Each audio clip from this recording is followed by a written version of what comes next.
as a whole book matter in the context of the FNaF games? Well, in the opening sequence of Sister Location, we hear that the Funtime animatronics were built by William Afton. With all due respect, those aren't the design choices we were curious about, Mr. Afton. A guy who, up to that point in the series, had only been named in the first book, Silver Eyes. By the end of the book, we learn that William is Purple Guy, the killer who kidnaps kids while wearing a golden Bonnie suit. But Silver Eyes also introduced us to other important characters for the FNaF series as a whole, including Henry, no last name given, William's partner and the more creative half of the company, the one who actually created the animatronics. So after reading Silver Eyes, we were left with William, the business guy who doesn't create robots but does kill children, and Henry, the creator who does create robots but doesn't kill children. Got all that?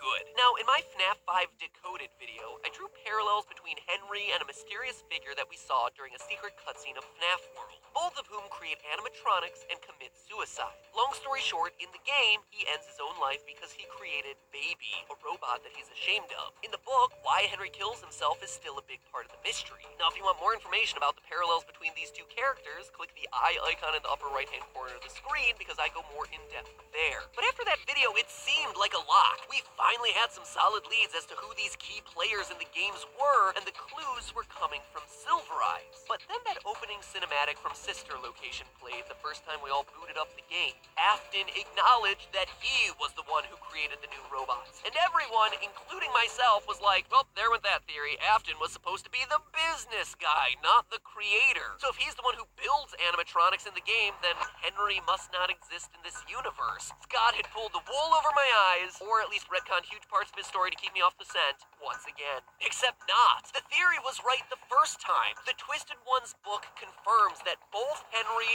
and William Afton create animatronics, with the originals being built by Henry and the Twisted Funtime style animatronics being Afton's. On page 92 of the Twisted Ones, we see the main character Charlie, daughter of Henry, talking about one of these new animatronics. Whoa, the hardware, the joints, it's older technology. Maybe he made them earlier? I don't know. I recognize some of this as my dad's work, but then a lot of it's foreign to me. Someone else may have had a hand in it. I'm not sure if my dad made it or not, but I have a feeling he's the one who buried it. Oh yeah, by the way, in the book, the twisted animatronics bury themselves during the day and come out at night to nab people. Animatronic zombies. Why not? It is probably one of the things that makes more sense in the book, honestly. Anyway, it's continually hinted at throughout the book that these animatronics weren't built by Henry. My father wouldn't have used this. He always put stops so that the joints couldn't do things humans can't do. Then again, on page 113, the bear was frightening, misshapen, an imitation of Freddy created by someone else. It was a strange variation, into which her father had never breathed life, but William Afton, Dave, did. And then finally, William Dave, maybe Purple Guy, Springtrap Afton confirms it on page 186. Did you think my robots would be as poorly designed as your father's? So there you go. The original theory still stands. Henry and William can both be active players in the game universe because both build animatronics. And if you need even more evidence, then think about it this way. At the end of FNaF World, Henry admits that he created Baby, and then he kills himself ashamed of his creation. At the beginning of Sister Location, we see that Afton is still alive, he's claiming creation rights, and he's obviously proud of his new robots. Then, at the end of the game, his son Michael Afton says that he's gonna come find his father. Father, it's me, Michael. I'm going to come find you. Thus, William is still alive, Henry is dead, but both must be a part of these games.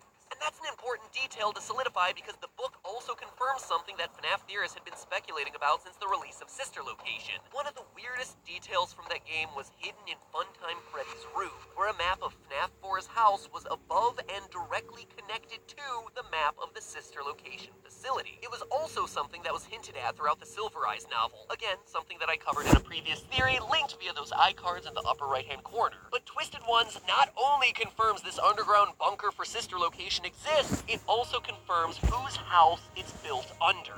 Henry's. In the novel, we see the twisted animatronics capture the main character Charlie, again, Henry's daughter, and drop her off in some remixed version of the FNaF 2 pizzeria. I say remixed because, like a lot of this book, it's a weird hybridization of the things that happen in the games and other stuff. It's got the Carousel and Balloon Boys from the FNaF 2 location, but then there's a cave and a waterfall for some reason. Because why not? FNaF 7, Under the Sea! Earlier in the book, Charlie and her boyfriend John, who admittedly has to be the most patient and loving boyfriend in the history of the universe, like, Charlie shows him no sense of affection, and he is there just like a sad puppy dog. It is tragic. Anyway, those two go to visit Charlie's childhood home, which has been destroyed by a storm, and what they find is that the storm has broken down a wall to reveal a new room, a secret room, hidden in their house that Charlie had never known about. Whoa, that's not even part of the house. I've never seen this room before. The walls were made of dark concrete, and the room was small and windowless. A box jammed into the house and sealed away beneath the rooms. Whatever's out there killing people came from there. When the storm broke the wall, a section of the house was sealed until the storm broke through. But what's really important here is what's revealed when Charlie and the gang escape from that underground pizzeria I mentioned. On page 194, "We're out! We're okay! Don't you see where we are?" she whispered. Slowly she walked the length of the room, gesturing to the 4 enormous pits in the floor, one of which contained a headless, half-buried robot. "John, this is my dad's house. It's the room we found." They escaped upward out of the underground pizzeria and wound up in Henry's house. So slowly the pieces start to fit together. Henry in the book buries and tries to seal off the twisted animatronics and then commits suicide out of guilt for helping William to build these things in the first place, just like we see him do in FNaF World. And just like we see the underground bunker underneath a normal, everyday home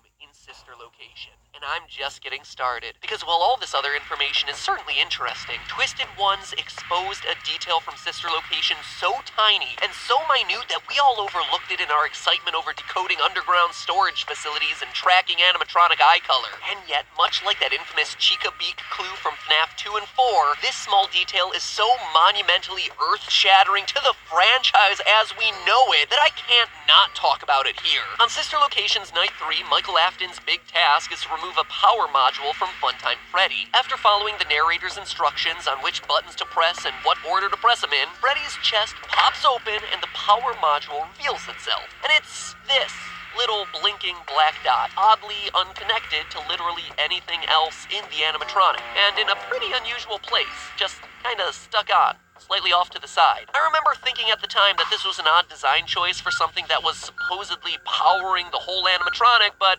how would I know? No one, and I mean no one, called this thing out, considering Night 3 in general was just kinda forgettable, overshadowed by the misery that was the Spring Lock challenge on Night 4 and the fascinating map Easter eggs hidden on Night 2. But of course, this is FNaF, and no detail is too small in this series, and Twisted Ones blew the lid off this disc's true purpose. Its little mystery being so important that it's the reason they're called the Twisted Ones in the first place. Stick with me now, because I'm not making any of this up. That little device from Sister Location is actually a mind control disc. Pause for all the stunned gasps and requisite eye rolls. I don't blame either of those reactions. Let me explain. Throughout the book, anytime the twisted animatronics show up, people start to feel weird side effects. Page 91 and 92. As her hand touched the creature, a wave of nausea hit her, but it lasted only a split second. Something else about it had transformed at the same time. Its artificial skin took on a luminescence, and its movements were fluid and sure. Its casing suddenly appeared to have skin and fur, though they were blurry, flickering like a trick of the light. Now, after destroying one of these twisted animatronics, Charlie and boy toy John discover a weird object embedded in the machine. Quote, it was a flat disc, about the size of a $50 coin. She held it up to her ear. Wow, that's really high-pitched. I can barely hear it. The sound is why you feel sick. It emits some kind of signal. It changes what those things look like. It changes our perception of what they look like, Charlie corrected. Freddy's image flickered like static on a television screen. The color faded from his fur, then everything that made him Freddy winked out, leaving only a smooth plastic figure in his place. It looked like the rest of the animals in the room, a blank mannequin stripped of its characteristics. These aren't made out of fur and fabric. They're made by us, by twisting our minds. You shot the chip, you killed the illusion. Twisting our minds, you say? Roll credits! Now, for as ridiculous as a small disc that emits sounds that gets your brain to change the way it perceives the world around you sounds, it's actually kind of based in scientific fact. The brain is constantly having to process tons of information, so it is always looking for shortcuts. For instance, if I show you this text, you're probably going to be able to read it really quickly, right? It's because the brain isn't reading text by individual letters, but rather by the context of the other words around it, the way it expects the sentence to go, and making guesses off the most frequent short words that it sees on a day-to-day basis. The same is generally true in visual